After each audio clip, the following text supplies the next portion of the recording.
Je pense que c'est important de ne pas laisser prolonger le sentiment d'impunité de la police. Voilà, moi j'ai été passé à tabac à l'époque où j'étais encore étudiant dans les manifs étudiantes 2 fois.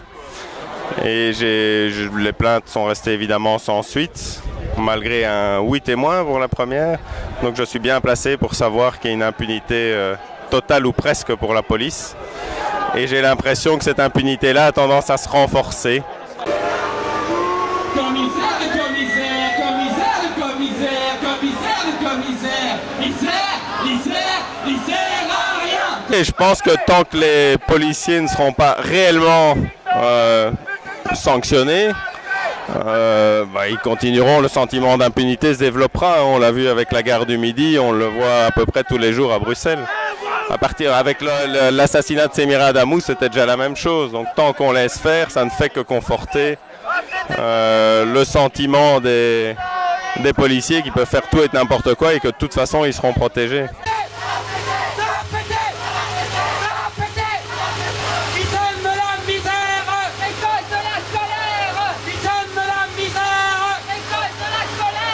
Je me suis fait arrêter par la police pour une action politique jusqu'à ce que je refuse de donner mon identité et qu'ils essayent de m'obliger de me mettre à poil.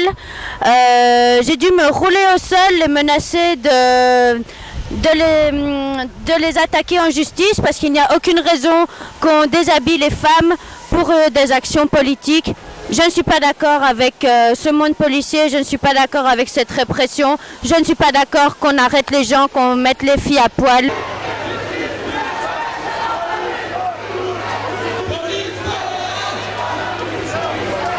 What do we want? Il faut expliquer à toutes ces institutions, la judiciaire, que si elles ne punissent pas les policiers, que quand un policier contrôle 5 points de personnes dans les quartiers, c'est un criminel, c'est un délinquant. La loi est claire à ce niveau-là.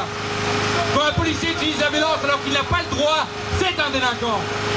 Quand il tabasse des gens, quand il torture des gens, c'est un criminel. Et il doit être en prison, il doit être viré, et on ne veut plus le revoir dans les rues.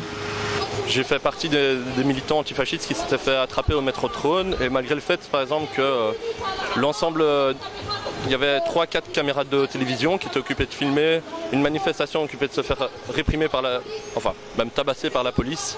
Il se fait que malgré tout, il n'y a aucun policier qui n'a été condamné pour cette affaire. Il y a eu deux envoyés à l'hôpital, dont moi, et pourtant malgré les 3 ou 4 caméras et tous les journalistes, il n'y a eu aucun policier condamné. Déjà nous on était des militants blancs de classe moyenne, on avait, c'était dans le cadre d'un mouvement social. Alors il y avait des caméras, et alors j'imagine même pas ce que doivent subir les gens dans le quartier au moment où il n'y a pas de caméra et qu'ils ne ressemblent pas et que les personnes ne portent pas la bonne couleur et n'ont pas le bon accent qui sont au goût des flics. Attentat à la pudeur, on va appeler tes parents, ta vie elle est foutue. Voilà ce qu'on dit aux enfants d'immigrés, on dit leur vie elle est foutue. Tout ça pourquoi? Parce que les gamins sont là en train de jouer. Alors les militants, je suis une militante, je prends des risques et je les assume. Mais nos enfants, il y a une autre maman qui m'a fait une réflexion aussi, sa gamine de 16 ans qui était à la grande place, elle était légèrement bourrée. On vient l'intercepter, oui, elle a mal parlé aux flics. Quand on est bourré, on n'est pas dans son état normal. Alors si on est des flics, on doit avoir une psychologie. On va devoir savoir comment interpeller le citoyen. Ce coup de gueule, c'est pour Souleymane. Ce coup de gueule, c'est pour tous les mineurs. Ce coup de gueule, c'est pour toutes les victimes de ces bourreaux. Parce que quand on me dit oui, la police, ils sont pas tous les mêmes. Peut-être. Mais en attendant, moi, je les mets tous dans le même sac. Parce qu'il n'y en a aucun.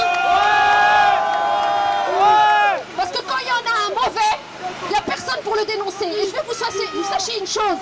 Quand on porte plainte au communauté P, il n'y a que 2 sortes de plaintes qui aboutissent. La première, c'est quand c'est un collègue qui dénonce un collègue. D'accord? Et la deuxième, c'est quand vous avez une vidéo. Une vidéo, parce qu'on peut pas faire on peut pas dire qu'ils nous ont pas fait. La vidéo c'est pris en blague quoi. Donc moi, je vous invite à sortir vos GSM. À chaque fois que vous voyez une impunité, je m'adresse aux jeunes. Et balancez-les sur YouTube. Et sur tous les réseaux. Comme ça ils s'en sortiront. Pas plus, mais en tout cas moins.